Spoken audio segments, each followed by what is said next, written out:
أعوذ بالله من الشيطان الرجيم بسم الله الرحمن الرحيم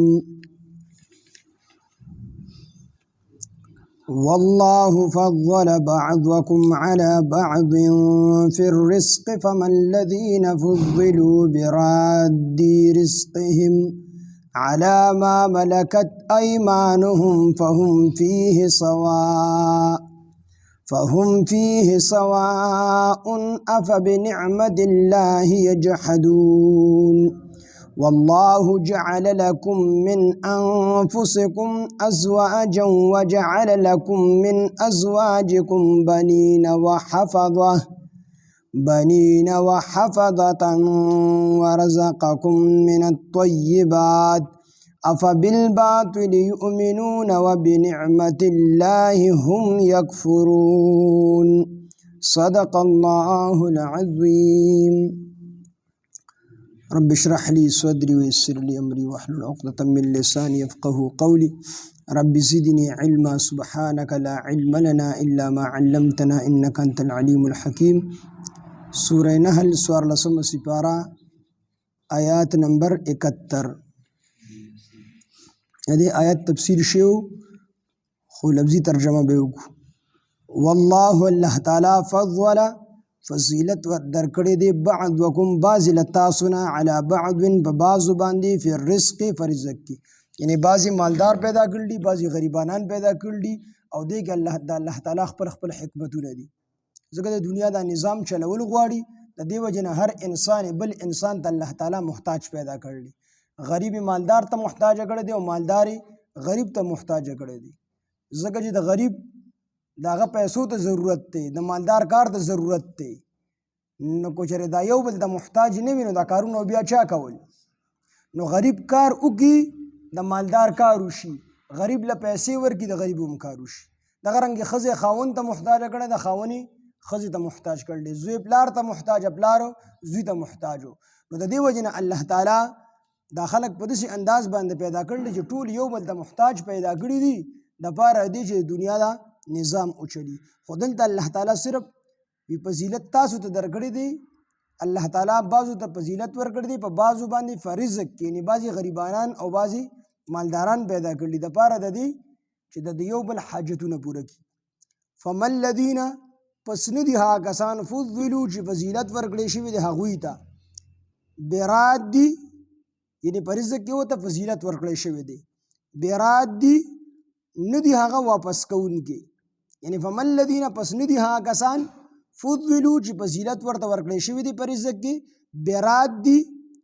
واپس کوونکي رزقهم خپل رزق لره علی ما هغه چاته ملکت ایمانهم چې د دوی غلامان دي یعنی کم خلک چې مالداران دي او د هغوی غلامان شته دي نو دا مالداران خلق دا نه غواړي چې زمونږ دا غلامان دي زمونږ په مالونو کې زمونږ سره شریک شي دا خبره ممکنه هم نه ده او دا هم نه او دا مالکان غواړي هم نه چې زمونږ دا غلامان زمونږ سره په رزق کې شریک شي ځکه بد یې ګڼي دا خو زما نوکر دی دې څنګه زه په خپل مال کې شریک وم نو دلته کې الله تعالی فرمایي چې ظالمانو تاسو خو د خپل نوکران په خپل ځان سره په مال کې نه شریکوئ او زما سره چې کوم دی بوتان په خدای کې شریکوئ نو دغه بد نه ګڼئ او چې غیر الله د الله تعالی سره په خدای کې شریکوئ نو دغه بد ګڼئ بد نه ګڼئ او دا خبره بده ګڼئ چې خپل غلامان ځان سره په مال کې شریک کړئ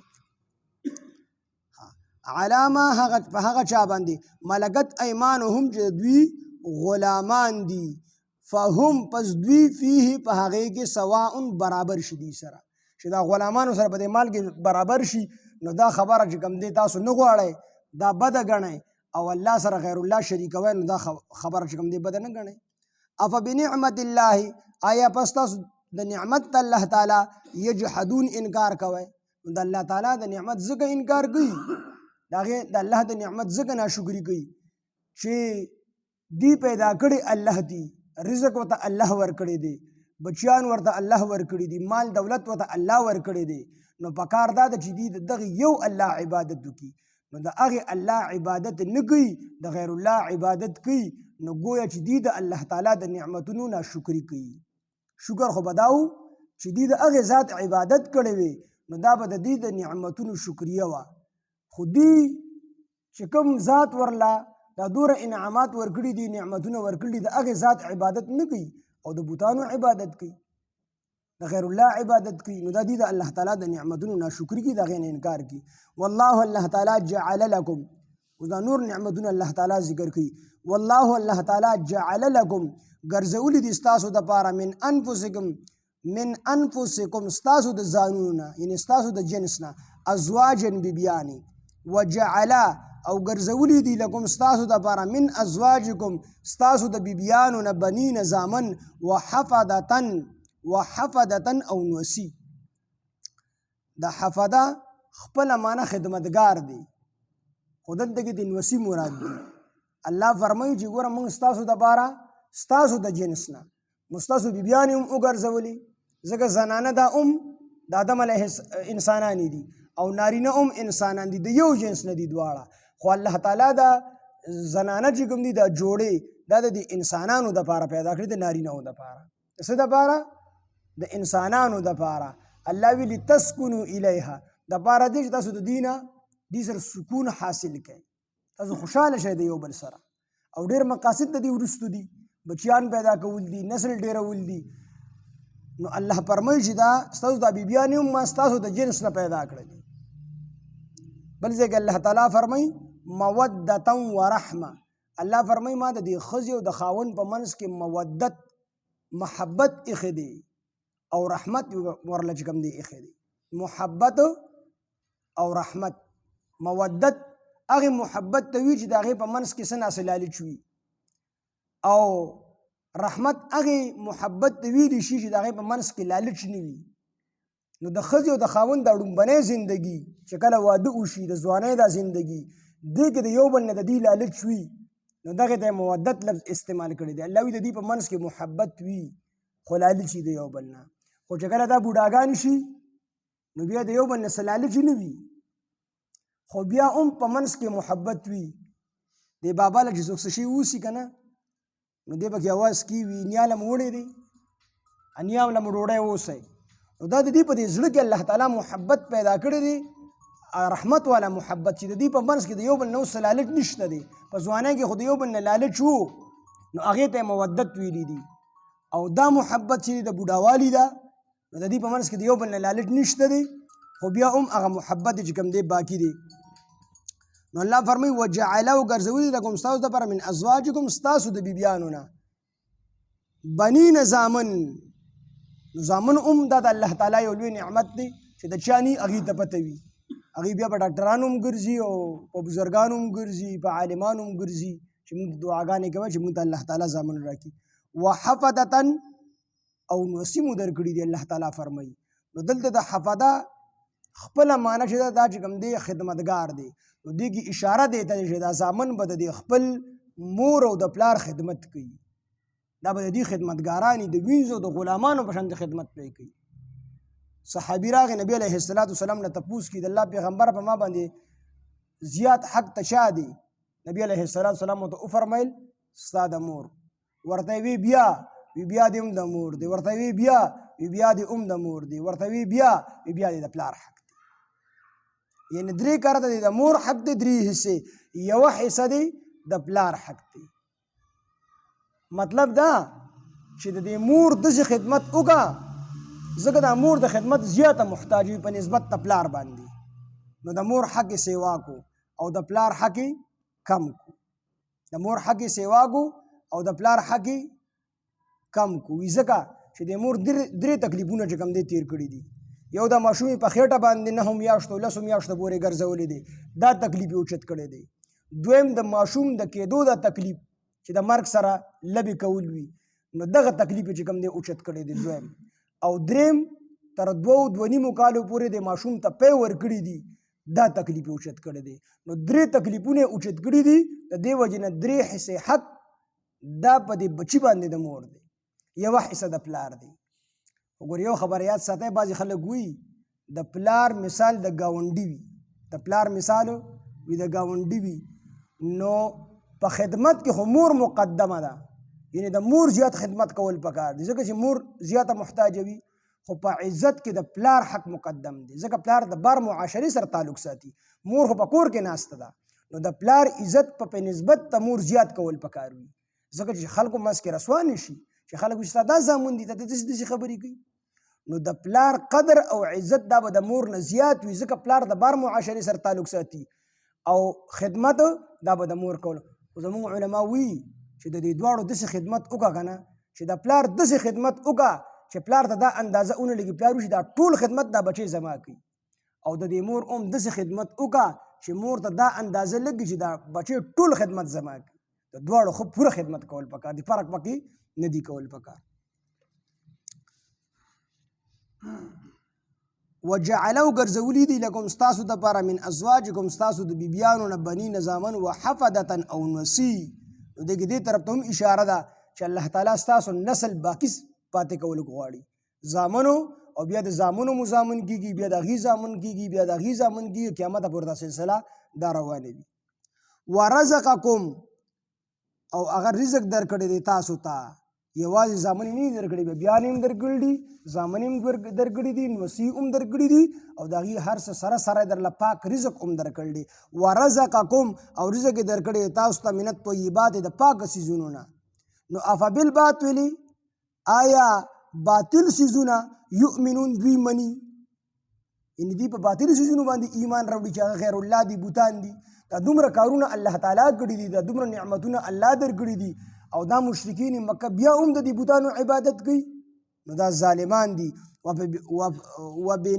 وبنعمت الله او په نعمت د الله تعالی باندې هم یکفرون دوی انکار کوي. دا دومره لوی لوی نعمتونه ولا الله تعالی ورکړي دي، نو گویا چې دوی د الله تعالی د دې نعمتونو نه انکار کوي. کو دوی چېرته د الله تعالی د نعمتونه منلې نو بیا به د یو الله عبادت کوو، د بوتانو عبادت پې نه کوو. خو دوی چې د الله تعالی سره غیر الله په عبادت کې شریکوي، نو د دې مطلب دا دی چې دوی د الله تعالی د نعمتونه نه مني، د دې نه انکار کوي.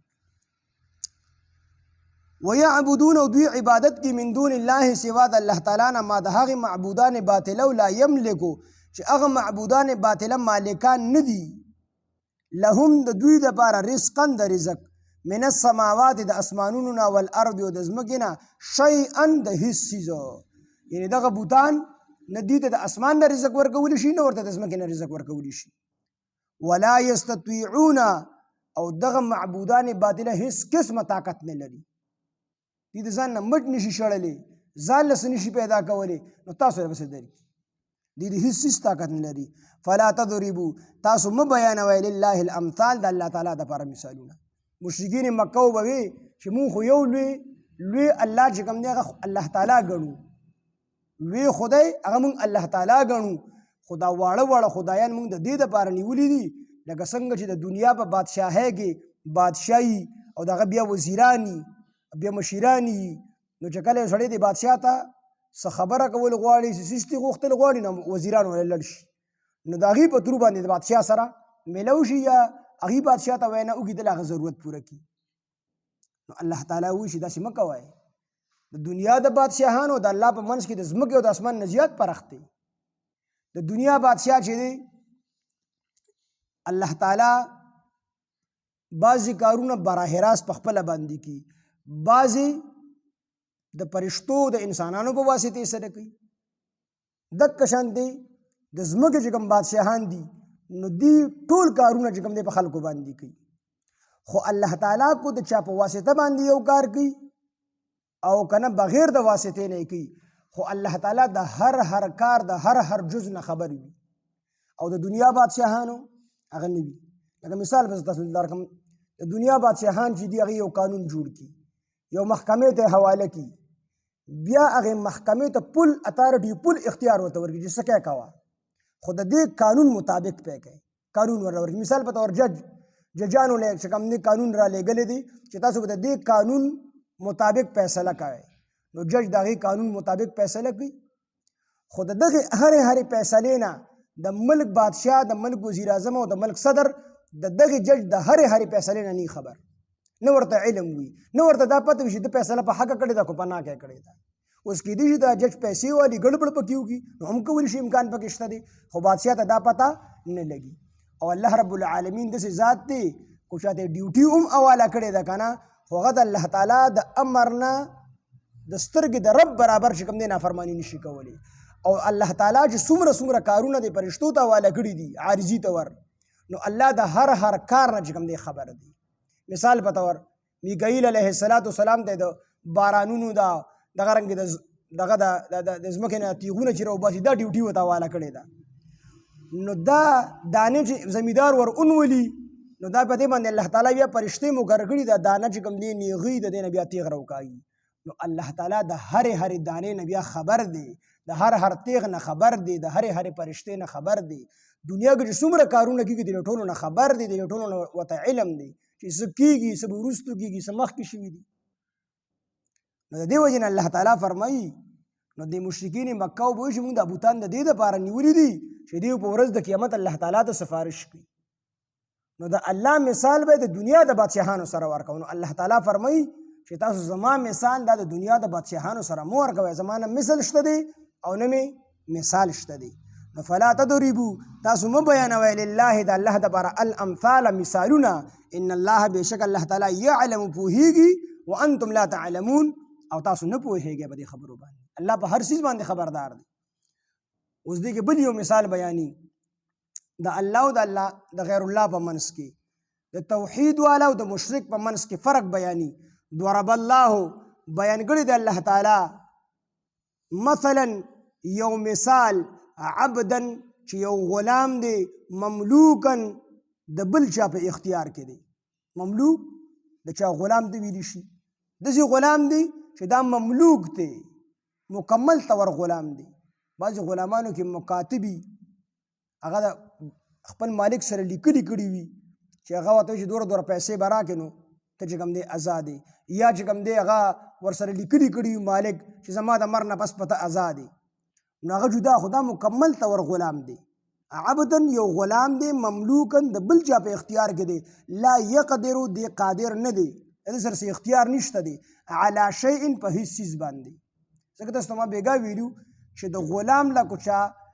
پیسې خیراتي ورکړې که نه هم د دې غلام په ملک کې دا نه راځي، دا د غلام نه دي. اگر کو د غلام له چا ذاتي ورکړي وي، خدای د دې مالک تیولي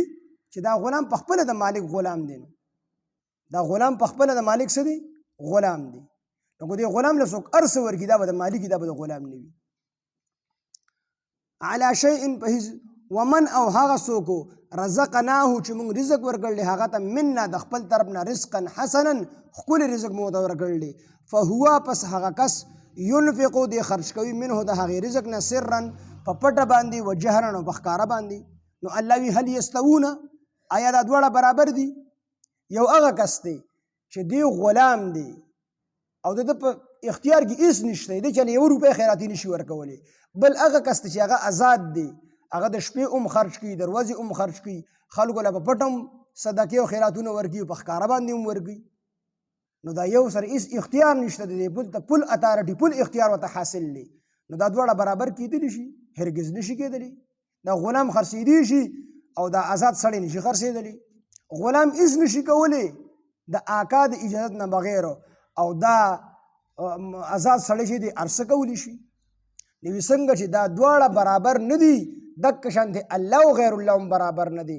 دک شان د مشرک او موحد مسلمان هم برابر نه دي. دا مثال الله تعالی د مشرک او د موحد په منځ کې چې کوم دی ورکړی دی، یا د الله تعالی او د غیر الله په منځ کې دا مثال ورکړی دی چې څنګه دی کې دا فرق واضحه دی. او هر سړی یو سړی لږ ډېر عقل یې کار کوي، پاک مکمل لیونی نه وي،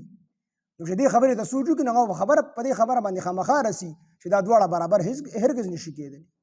نو چې څنګه دا دواړه برابر نه دي، دغه شان الله او غیر الله برابر نه دي، دغه شان مسلمان او مشرک برابر نه دي. هل یستوون آیا برابر دي دا دواړه؟ الحمدلله تمام تعریفونه خاص الله لره دي، بل اکثرهم لا يعلمون لیکن اکثر د دوی نه پوهیږي، علم نه لري. وضرب الله او الله تعالی مثال بیان کړی دی، مثلا او ضرب الله بیان کړی دی الله تعالی مثلا یو بل مثال رجلین د دوو سړو احدهما چې یو د دې دواړو نه ابکمو دی چاړه وي، لا یقدرو چې دی قادر نه وي علی شیء په هیڅ څیز باندې، وهو کلن او دا چاړه کس وهو او دغه کلن دی بوج وي علی مولاه په خپل مالک باندې، اینما یوجهه چې کوم ځای ته هغه لیږي لا یأتي بخیر نو دې هیڅ خیر نه راوړي. نو دویم مثال الله تعالی ورکړلی چې یو کس چاړه دی او بل کس روغ دی. نو دا چاړه پیدایشي چاړه چې دی کوڼ وي، دې ړومبې کوڼې، نو چې کوڼې د خبرې اورېدلې نه وي زده کړې وي نو ژبه یې روغه وي، خو د خبرې اورېدلې نه ځکه چې سړی ړومبې خبره واوري د هغې نه وروستو دی بیا خبره کوي. ماشوم ړومبې خبرې زده کړي نو د هغې نه وروستو بیا ژبه خوځي او هغه قسم خبرې کوي. نو دی خو کوڼې پیدایشي نو چې داسې اورېدلې نه نو د خبرو چل نه ورځي نو دی به چې چاړه و. نو چې یو سړی کوڼ دی چاړه دی او بل سړی روغ موټ دی نو دا روغ سړی کو ته چا پسې لیږې سوال جواب پې کوي نو بس دی په منډه باندې لړ شي سوال جواب وکړي واپس راشي تا ته سوال جواب وکړي. کو سکار لی لیږي نو کار له هم په اسانه باندې ځي. اوس یو سړی کوڼ دی لومبې خو هغه جس په ډمامو د څه شي اوري نه ته ورته خبره کوه نو پوهېږي نه. مثال به ته لږ ډېر طالب یې کړي نو خبره دې ورته ولیکله نو بیا چې لړ شي هغه کس تیز چا پسې لیږي نو هغه نه پوهه کولی نه شي. نو څنګه چې دا چاړه او دا کوڼ دا چاړه او دا کوڼو او د دې په مقابله کې روغ سړی دی دا دواړه برابر نه دي. وي دقه شان د مشرک او موحد برابر نه دي، دقه شان د غیر الله او الله برابر نه دي. څنګه چې په دې باندې یو سړی پوهېږي او ډایرکټ چاړه ته وګوري روغ ته وګوري هغه ته پکې د ځمکې د اسمان برابر فرق ښکاره شي. نو دقه شان دی چې د مشرک ته وګوري مسلمان ته وګوري نو چې لږ ډېر عقل یې کار کړي هغه ته پته لګي چې دا سړی چې کوم دی د مشرک او د مسلمان کې د ځمکې د اسمان فرق دی. الله او په غیر الله کې د ځمکې او د اسمانو فرق دی. هل یستوي آیا برابر دی هو هغه کس ومن او هغه کس یامر بالعدل چې هغه حکم کوي په توحید سره په عدل سره په توحید سره دا دواړه برابر نه دي. وهو علی صراط مستقیم او هغه په نیغه لار باندې دی. نو دا ړومبې کس په دې مالک باندې بوج دی او دا دویم کسو د نه مالک رضا دی. دا مثالونه الله تعالی ورکړي دي د دې دپاره چې څنګه په دې دواړو کې فرق کول اسان دي دقه شان په الله او غیر الله کې فرق کول اسان دي. په الله او غیر الله کې فرق کول اسان دي دقه شان دي څنګه چې په دې مثالونو کې په دواړو کې فرق کول اسان دي هر سړی به پوهېږي. دقه شان دي چې کوم دی په موحد مسلمان او مشرک دواړو کې فرق کول اسان دي. دا جدا جدا څیزونه دي. هو الله الله تعالی فضل فضیلت ورکړی دی بعضکم بعض له تاسو نه علی بعض په بعضو باندې فی الرزق فرزق کې فما الذین پس هغه څوک فما الذین پس نه دي هغه کسان فضلوا چې فضیلت ورکړی شوي دی هغوی ته په مال کې برادي واپس کوونکي رزقهم خپل رزق لره علی ما ملکت ایمانهم هغه چاته چې د دوی غلامان دي دا رزق دی هغوی ته نه واپس کوي فهم فیه سواء پس دوی په هغې کې برابر دي د ځان سره. نو دی واپس کوونکي نه دي د خپل مال لره یعنې په دې خپل مال کې دي شریکوونکي نه دي. براد دي واپس کوونکي نه دي رزقهم خپل رزق لره علی ما هغه چاته ملکت ایمانهم چې د دوی غلامان دي فهم پس هغوی فیه په دې کې په دې مال کې سواء د دوی سره برابر شي. نو چې هرګز دي داسې نشي کولی. افبنعمت الله آیا پس نعمتونه د الله تعالی یجحدون دوی انکار کوي د نعمتونو د الله تعالی نه یجحدون دوی انکار کوي. والله الله تعالی جعل ګرځولی دی لکم ستاسو دپاره من انفسکم ستاسو د ځانونو نه ستاسو د نفسونو نه ستاسو د جنس نه ازواجا بیبیانې وجعل او ګرځولی دی لکم ستاسو دپاره من ازواجکم ستاسو د بیبیانو نه بنین زامن وحفدتن او نوسی ورزقکم او رزق درکړی دی تاسو ته من الطیبات د پاکو څیزونو نه افبالباطل آیا باطل څیزونه یؤمنون دوی منی وبنعمت الله او په نعمت الله تعالی باندې هم یکفرون دوی انکار کوي. ویعبدون او دوی عبادت کی من دون الله سوا د الله تعالی نه ما د هغې معبودان باطلو لا یملکو چې هغوی ملکیت نه لري مالکان نه دي لهم د دوی دپاره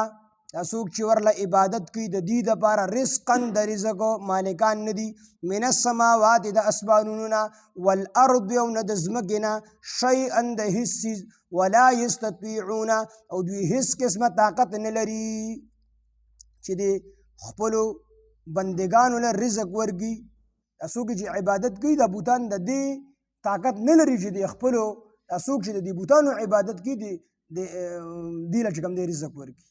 د اسمان نه مو د ځمکې نه مو بلکې په دې صرف او صرف یو الله تعالی قادر دی چې ټول مخلوق ته رزق ورکړي فلا تضربوا لله الامثال پس تاسو مه بیانوئ خاص د الله تعالی دپاره مثالونه ان الله بېشک الله تعالی یعلم پوهېږي وانتم لا تعلمون او تاسو نه پوهېږئ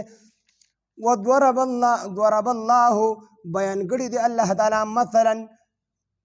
یو مثال ستاسو دپاره عبدا چې یو غلام دی مملوکن د بل چا په اختیار کې دی لا یقدر د هیڅ طاقت نه لري علی شیء د هیڅ څیزو ومن او هغه کس رزقناه چې موږ رزق ورکړل دی هغه ته منا د خپل طرف نه رزقا حسنا ښکلی رزق فهو پس هغه ينفقو خرج کوي منه د دې رزق نه سرا په پټه باندې و جهرا او په ښکاره باندې هل یستوون